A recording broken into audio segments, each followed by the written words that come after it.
Hey, good morning guys. Today's the 1st of September. It's about 1:56 in the morning.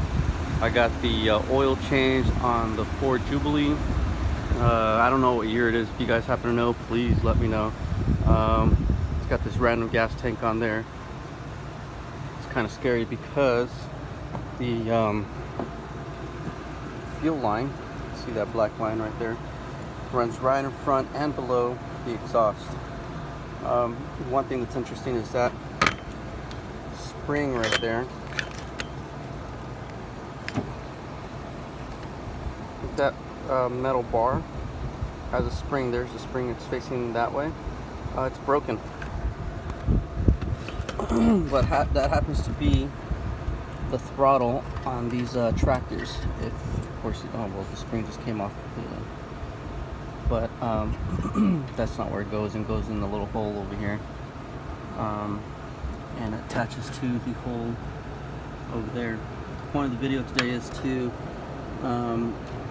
get this thing going. That's a 6-volt solenoid. I'm pretty sure it is.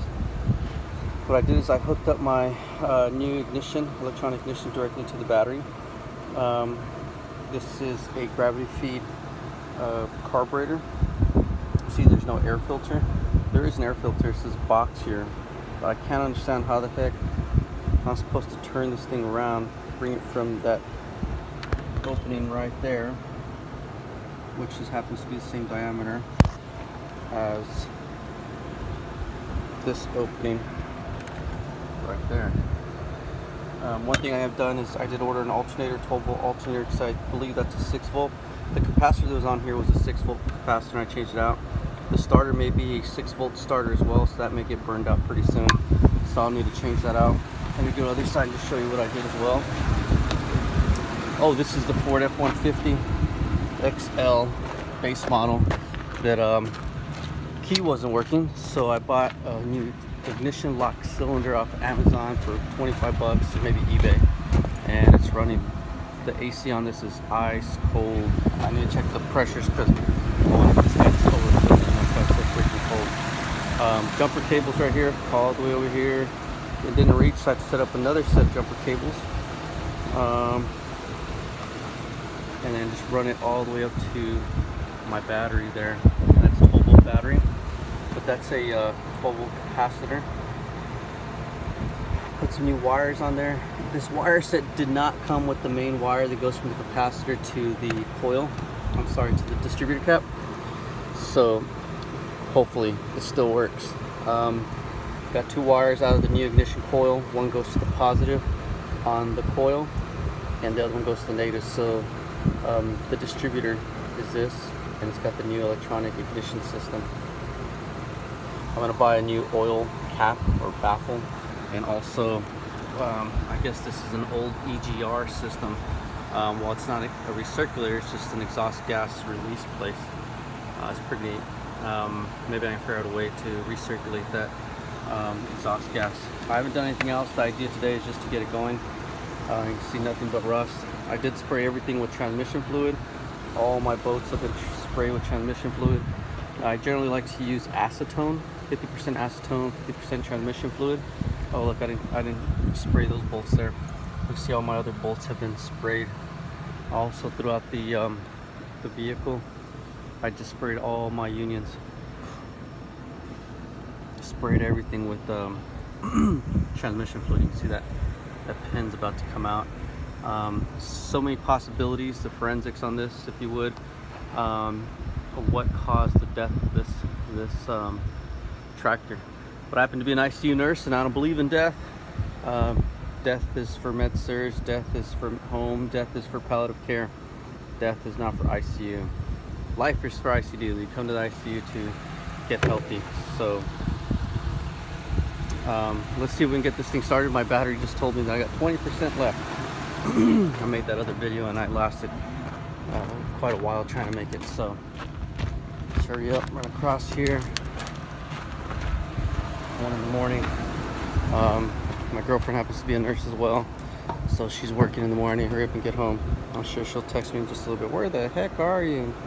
So we're getting the wire straight from the starter. You can see the cable is right there. generally that cable will hook up to that bolt to the left, that solenoid. There's nothing there right now, because that's where that cable goes. So let's see if I can get the light set up so I can just show you. This is the cable I'm talking about, and it would generally go right here where this bolt is. It's loose right now. What I'm going to end up doing is tapping it here on the other side. This is the signal from the key that sets off the relay that connects this side to this side and gives it power. Creates the continuity. And so there's the positive cable, and it's grounded to the chassis. So let's go ahead and try it, guys. See what happens. I did spray some starter fluid in this thing about 2 hours ago, but it's not gonna do anything right now. I didn't turn over, so I just set up this battery, makeshift battery system, so I can have enough power, hopefully, to turn this old starter over. So I'm gonna try not to get scared and hold the camera straight. Oh, it seems to be hitting the exhaust here. This is a makeshift exhaust, and you see how these bozos set the exhaust to go straight forward, which is dumb, because then it gets all blown in your face. Not only that, it's destroyed the darn radiator. So I've got a brand new radiator coming in too, and apparently this thing is too long, so the fan blades have been hitting it, so I might have to order a new fan blade too. But anyways, let's try it again. I got scared because I thought something important was hitting up front. So again, I got my cable that would normally go on this side of it, and this would be the contact to activate the solenoid, to activate the silver solenoid. But we're gonna go skip the solenoid and go directly to the power. So here we go. Oh, you know, I forgot. Shoot, this thing's in gear. So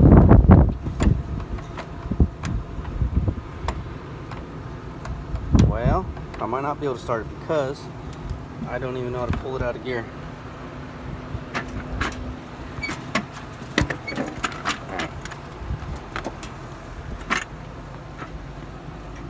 This might be the clutch here on the left.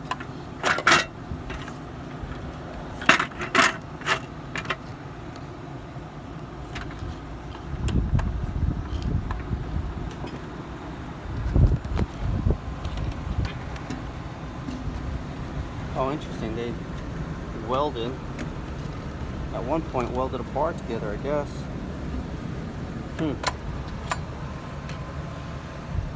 Oh, that's the brake on this side. Interesting. That's not a good scent. Something's burning.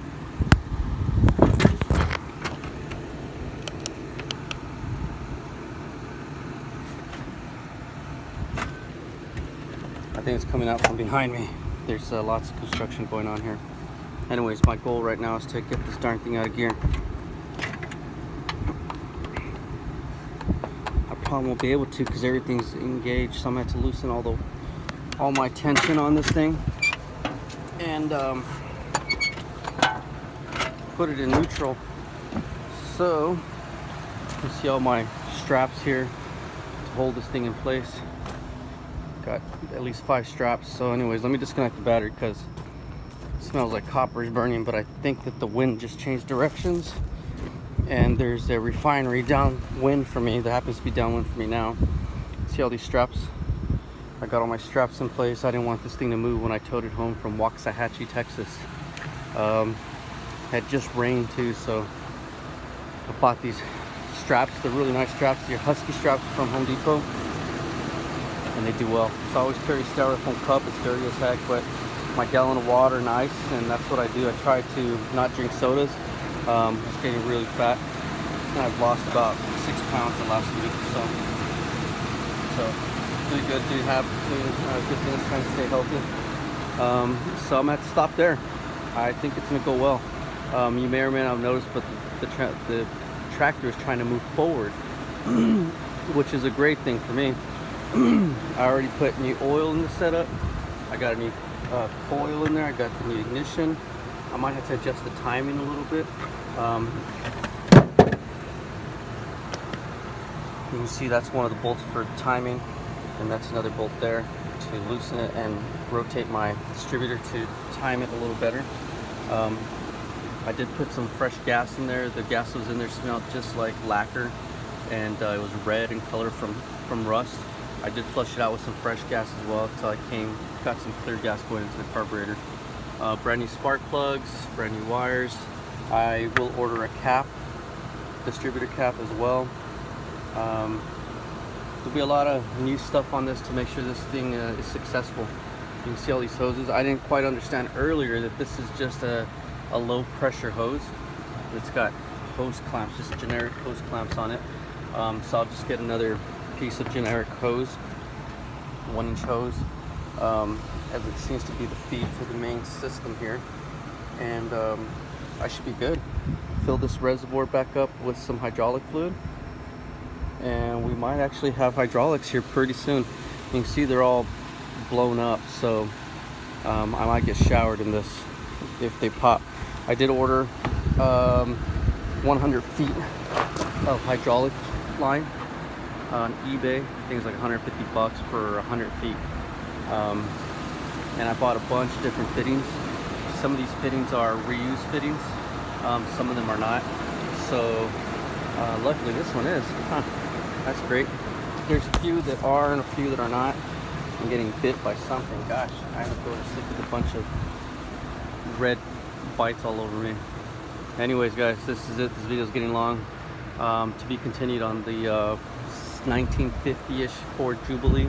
If you happen to know what the distinguishing marks are for this vehicle, please let me know. You can see that whatever that says, TAP 601511. I'm not sure if that's just an engine model or what that may mean. But anyways, we'll go through it a little more. It's hot as heck out here, so I try to work as late as I can at night.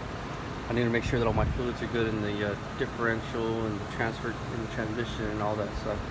Thank you guys for watching. This is Omar with Auto Exhibit Home Remodeling, and I'm going to try to build up a business that's named Freedom General Contractors.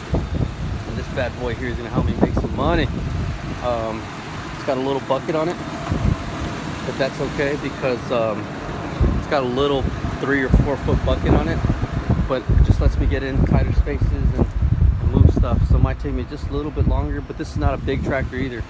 I don't know how much horsepower this is, but it's got to be like 35 horsepower. It's not designed really to be doing heavy lifting like this.